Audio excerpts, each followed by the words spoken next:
दोस्तों, अमेरिका जैसा देश जो बेचारा फंस गया है इसमें दो देशों के बीच में, या कह लीजिए दो बिल्लियों की लड़ाई में। और अब अमेरिका की हालत ये हो गई है कि जहां पर उसे लगा था कि उसकी एंट्री के बाद मामला सुलझ जाएगा और सब डर के सरेंडर कर देंगे, अब वहां पर अमेरिका को ना कोई पूछ रहा है, ना अमेरिका की कोई बात सुन रहा है। और अमेरिका अपने सर पर हाथ रख के रो रहा है। डोनाल्ड ट्रंप रो रहे हैं और मीडिया में स्टेटमेंट दे रहे हैं कि कोई मेरी बात ही नहीं सुन रहा है। इजराइल और ईरान, दो ऐसे देश जो उनकी बात न सुन करके लगातार एक दूसरे पर हमला कर रहे हैं। जी हाँ दोस्तों, अभी कुछ दिन पहले ही अमेरिका की युद्ध में एंट्री हुई थी, ईरान और इजराइल युद्ध में। और जब अमेरिका ने इस युद्ध में एंट्री की तो पूरी दुनिया को लगा कि अब क्या होगा, क्योंकि इसमें अमेरिका जो एक सुपर पावर है वो इस युद्ध में कूद पड़ा है।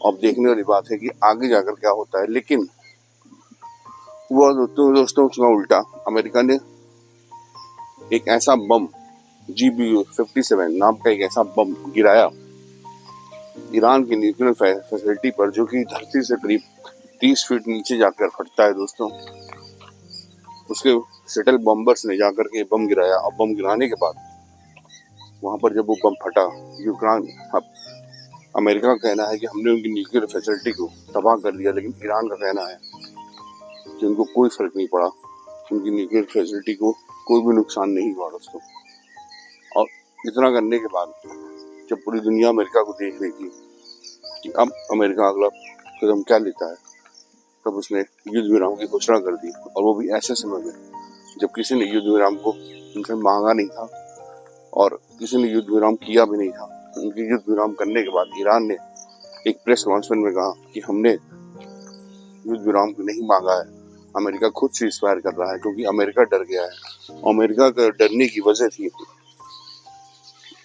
कतर पे हुआ हमला। जी हाँ दोस्तों, कतर एक ऐसा देश जहां पर अमेरिका का बेस था, आर्मी बेस था। उस आर्मी बेस पर हमला किया ईरान ने, बड़ी संख्या में अमेरिका के आर्मी बेस को तबाह कर दिया, ऐसा कहना है ईरान का। लेकिन इसमें किसी के भी मारे जाने की खबर नहीं है दोस्तों, क्योंकि जब ये हमला ईरान करने जा रहा था कतर पे, तो उसने पहले ही कतर को, क्योंकि कतर से उसके अच्छे संबंध हैं, तो उसने पहले ही कतर के लोगों को, वहाँ की गवर्नमेंट को आगाह कर दिया था कि वो अमेरिकी बेस पर हमला करने जा रहे हैं। और वो बेस रिहायशी इलाके से काफी दूर था दोस्तों, इसलिए किसी की जान माल को नुकसान नहीं हुआ। और अमेरिका को कतर ने बता दिया था एन टाइम पर कि अपने सैनिकों को वहां से हटा लीजिए, क्योंकि यहाँ पर ईरान हमला करने वाला है। तो अमेरिका के किसी सैनिक की जान नहीं गई, क्योंकि कतर एक ऐसा देश है जिससे अमेरिका के भी रिश्ते अच्छे हैं और ईरान से भी रिश्ते अच्छे हैं, तो दोनों से रिश्ते खराब नहीं करना चाहता था। इसलिए ईरान ने पहले कतर को बताया, फिर कतर ने अमेरिका को ये बात बताई। और अमेरिका के पास इतना टाइम नहीं था कि अपने इक्विपमेंट्स, फाइटर प्लेन्स और जो भी उनके हथियार थे वहाँ पर उसे हटा सके। वो सिर्फ अपने सैनिकों को हटा पाए। और इसी दौरान वहाँ पर बड़ा हमला हुआ अमेरिका बेस पर। और उसके बाद पूरी दुनिया ये सोच रही थी कि अब अमेरिका हमला करेगा, पलटवार करेगा, लेकिन अचानक से डोनाल्ड ट्रंप ने रात में जाकर के सीज फायर करा दिया दोस्तों। हालांकि सुबह होते होते सीज फायर का उल्लंघन हुआ, दोनों ही देशों की तरफ से एक दूसरे को बम गिराया गया, चाहे वो इजराइल हो चाहे वो ईरान हो, दोनों एक दूसरे पर मिसाइलें दागते रहे। और दोनों ने कहा कि हमने नहीं दागा, हमने ऐसा कुछ नहीं किया, हमने सीज फायर का उल्लंघन नहीं किया। दोस्तों, अब डोनाल्ड ट्रंप इस बात से काफी नाराज है कि सीज फायर होने के बाद भी ये दोनों एक दूसरे से बमबाजी कर रहे हैं, इस तरीके से बम गिरा रहे हैं। तो ये अच्छी बात नहीं है दोस्तों, क्योंकि अगर इस तरह एक दूसरे में बम गिराते रहे तो ये देश कहाँ जाएंगे और इसका भविष्य क्या होने वाला है, ये उससे अनजान है, ऐसा कहना है डोनाल्ड ट्रंप का। अब दोस्तों, सवाल यहाँ पर ये खड़ा होता है कि अगर डोनाल्ड ट्रंप सच में चाहते थे कि दोनों देश झगड़ा न करें, लड़ाई न करें, एक दूसरे में मिसाइलें न बरसाएं, तो डोनाल्ड ट्रंप ने दो दोस्तों के बीच में खुद एंट्री की। उसके बाद ईरान की न्यूक्लियर फैसिलिटी को निशाना बनाया और उसके बाद सरेंडर करने को कह दिया और खुद भी सरेंडर हो गए, युद्ध विराम की घोषणा कर दी।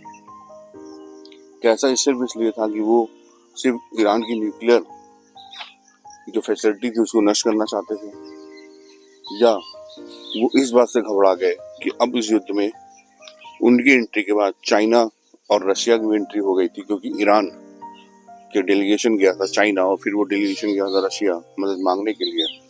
और रशिया जो ड्रोन इस्तेमाल करता है इस वक्त, यूक्रेन में जो लड़ाई चल रही है रशिया से, उसमें जो ड्रोन्स यूज हो रहे हैं, इस वक्त जो लड़ाई चल रही है रशिया और यूक्रेन की, उसमें जो ड्रोन यूज हो रहे हैं दोस्तों, वो ईरानी ड्रोन है। जी हाँ दोस्तों, वो ईरान से बने हुए ड्रोन है, जो कि ईरान ने दिए थे रशिया को। तो रशिया से और चाइना से संबंध काफी अच्छे हैं ईरान के, भारत से भी संबंध अच्छे हैं। भारत के संबंध दोनों देशों से काफी अच्छे हैं, इजराइल से भी और ईरान से भी। इसलिए भारत मध्यस्थता कर रहा है और ईरान ने शाकुशल वहाँ के जितने भी स्टूडेंट्स पढ़ने वाले थे, भारतीय रहने वाले, नौकरी करने वाले, उन सबको सकुशल रास्ता दिया वापस भारत आने का। और इतना ही नहीं दोस्तों, उसने अपनी खुद की एयरलाइंस में बैठा करके काफी लोगों को वापस भारत भेजा ईरान ने। इजराइल ने भी कुछ ऐसा ही किया दोस्तों। तो हमारे संबंध दोनों देशों से अच्छे हैं, लेकिन जब अमेरिका को ये बात पता चली, जब चीन की एंट्री के साथ साथ रशिया की भी एंट्री हो रही है इस युद्ध में, तब अमेरिका ने सोचा कि अगर अब वो इस युद्ध में कूदा तो ये वर्ल्ड वॉर हो जाएगी। इसलिए उसने युद्ध विराम की घोषणा कर दी। और अमेरिका को भी यही डर सता रहा है कि कहीं ये वॉर वर्ल्ड वॉर में चेंज का तब्दील ना हो जाए, इसलिए वो बार बार सरेंडर करने की बात कर रहा है दोस्तों, युद्ध विराम की बात कर रहा है।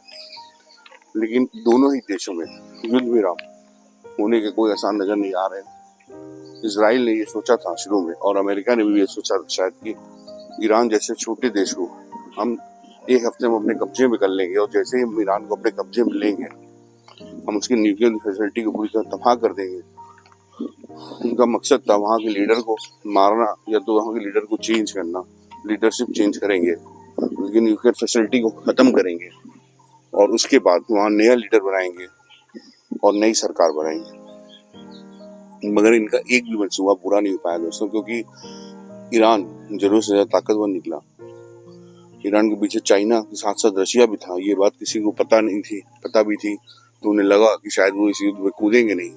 लेकिन जिस तरीके से ये युद्ध चल रहा है दोस्तों, जिस तरीके से ये हुआ है, अब ईरान को हराना नामुमकिन है। और ईरान अमेरिका के सरेंडर करने के बाद, सीज फायर करने के बाद भी हमले किए जा रहा है। और अब ईरान ने ईरान की मीडिया में खुलेआम कह दिया है कि अब हम न्यूक्लियर पावर बनेंगे, अब हम अपनी फैसिलिटी में न्यूक्लियर बम बनाएंगे। और ईरान के पास इस समय इतना यूरेनियम है दोस्तों कि वो कम से कम 9 से 10 न्यूक्लियर बम आराम से बना सकता है। और इस वक्त ईरान उसी की तैयारी में लगा हुआ है। ना वहाँ की लीडरशिप चेंज हुई, ना उनका न्यूक्लियर फैसिलिटी में कोई नुकसान हुआ, बल्कि जो ईरान डर डर के छुप छुप के न्यूक्लियर हथियार बना रहा था, अब वो खुलेआम न्यूक्लियर हथियार बनाएगा, ऐसा कहना है ईरान की मीडिया का।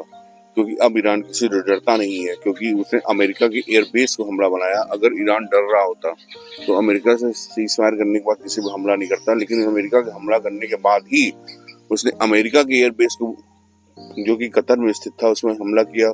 और ईरान ने यह साथ में ये भी कहा था कि जितना बम अमेरिका ने गिराया उससे ज्यादा बम हमने उनके बेस पर गिराया। और सिर्फ इसी बेस पर नहीं, जहां जहां भी अमेरिका के बेसेस हैं, जहां जहां पहुंच सकते हैं, उन सारे बेसेस पर हम हमला करेंगे, ये कहना था ईरान का दोस्तों।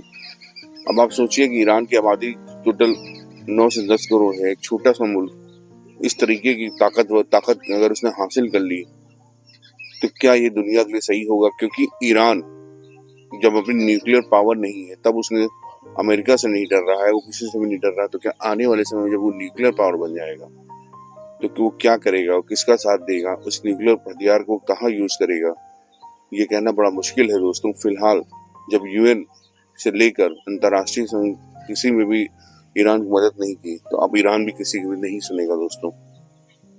अब आज की ताजा हालात ये है कि जिस तरीके से हमले हो रहे हैं एक दूसरे पर, ये हमला रुकने का नाम नहीं ले रहा है। अब इजराइल भी पीछे हटना चाह रहा है, अमेरिका पीछे ऑलरेडी हट चुका है, लेकिन अब देखते हैं कि ईरान कब पीछे हटता है। आप देख रहे थे द न्यूज अपडेट 724। सावधान रहें, सतर्क रहें। जय हिंद, जय भारत।